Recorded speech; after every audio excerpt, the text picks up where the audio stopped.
Today, I'm going to show you how to increase your Facebook ROAS by at least 30%. Give me the next 7 to 8 minutes of your time and I promise you, you're gonna see an increase in results. Let's get straight into it.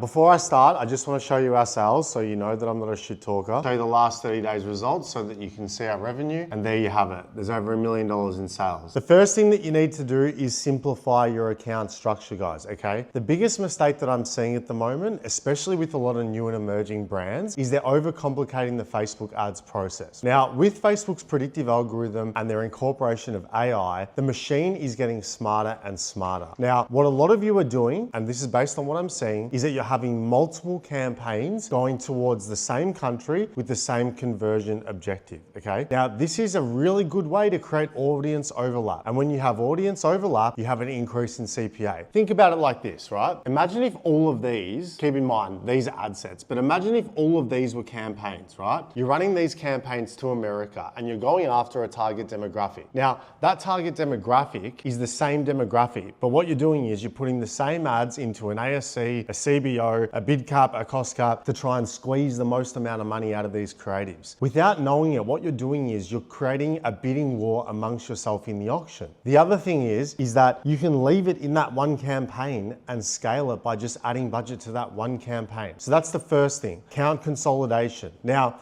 what I'd recommend is that you stick with either an ASC campaign or an original audience CBO. They're your two campaigns. That's all you need, okay? If you have a brand like a fashion brand or a brand with a lot of SKUs, you can set up a DPA carousel on the side. That's fine. We're not talking about that. We're talking about core campaign setup, okay? I've got the glasses off for this part, but I just wanted to show you guys something. And for those that are gonna say, oh, well, you can't scale with just one campaign per country, let me show you. This campaign here has spent nearly $500,000, okay? It's a USA Bid Cap campaign. Keep in mind, guys, that we're doing over $1 million a month and we literally have 3 campaigns set up and we have carousel DPA ads, okay? So I'm just showing you that to prove to you that if you've been told that you can only scale horizontally, you're being lied to. And in most cases, you're doing yourself more harm than good. Point number 2, and this is knowing exactly who you're going after. Now, you might have heard me speak about this before in other videos, but I just want to reiterate something. And that is that the number one reason why your Facebook ads aren't converting is because you're generally running too broad. Not in your targeting, in your content. And in 2025, the way to get your ads to deliver to the right people is by having your customer avatar in the ad. Now, you might hear that and think, okay, that's standard knowledge, but let me break it down a little bit more for you. If you're, say, for example, running a skincare brand, your audience cannot be people with skin or men with skin or women with skin. You have to break it down, niche down your customer avatar, okay? I'll give you an example. We're gonna go after Skincare Sally. Now, Skincare Sally is a 40 to 50-year-old woman. She's really into her skincare. She knows a lot about active ingredients, and as a result, she's more educated than, say, your Gen Z who just wants to buy something that's trending and cool. The way that you speak to Sally is gonna be very different to the way that you speak to a Gen Z. What a lot of brands are doing, and it's a big mistake, is that they're running very broad, general sort of ads. Here's a cleanser. Here's what it does. Buy it now, 50% off. Guys, boring. You're never gonna get consistent scale with these type of ads, okay? If you run those type of ads, what you're gonna do is you're gonna constantly be competing with yourself and others in the auction because your ads look the same and there's a lack of understanding of exactly who you're targeting. The more you narrow it down, the more you define it, the better. So if your content is not good, you're not going to be able to scale. It's that simple. Step number 3.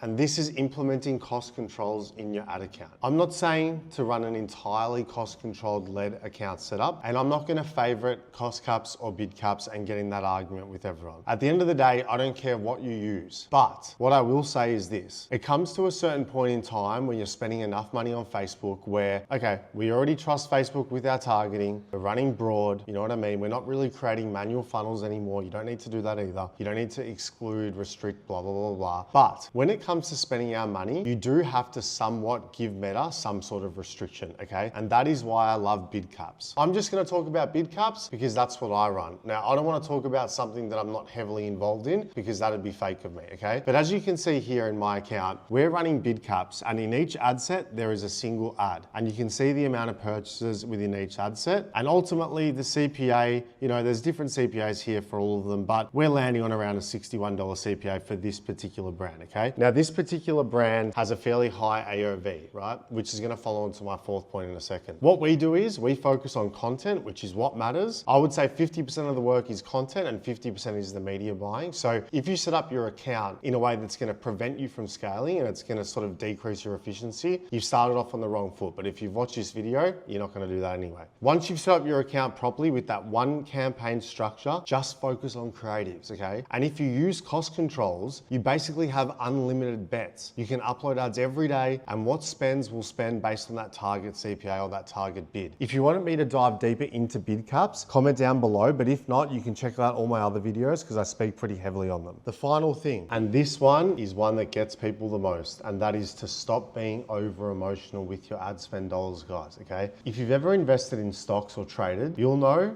that sometimes running Facebook ads is exactly like that. Buy high, sell low. What you guys need to be doing is zooming out. If you are looking at data on a one-day window, you're literally shooting yourselves in the foot, okay? Facebook more often than not optimizes on a 7-day attribution window. But what I see a lot of people doing is they're making manual changes in their ad account based on a couple of hours of data, right? So you might wake up one morning, check triple whales, see that your sales are down 30 to 40%, your conversion rate's down, you log into Facebook ads, you check it, there are 2 ads that are sucking up spend, the ROAS looks poor. Guys, don't kill the ads. It's only been a few hours, okay? Zoom out. If you struggle with this, set your date range on Facebook to 7 days and keep it on 7 days, okay? Because what will happen is over time, your CPAs will average out and your results will average out. Think about it like this, like a restaurant. Is a restaurant gonna be fully booked every single day? Look, maybe if it's the best restaurant in town, but most of them won't be. So on different days, there are gonna be different trends. Sometimes Facebook spends money on crappy audiences, okay? It's something that we can't control as advertisers. But what I'm saying is that people look at individual ad results way too much instead of things from a campaign level, which is another thing. And they look at data in too small of a time frame. And they're turning ads on and off based on that individual ad CPA. What you guys have to remember is that ads work together to form a funnel, top, middle, and bottom.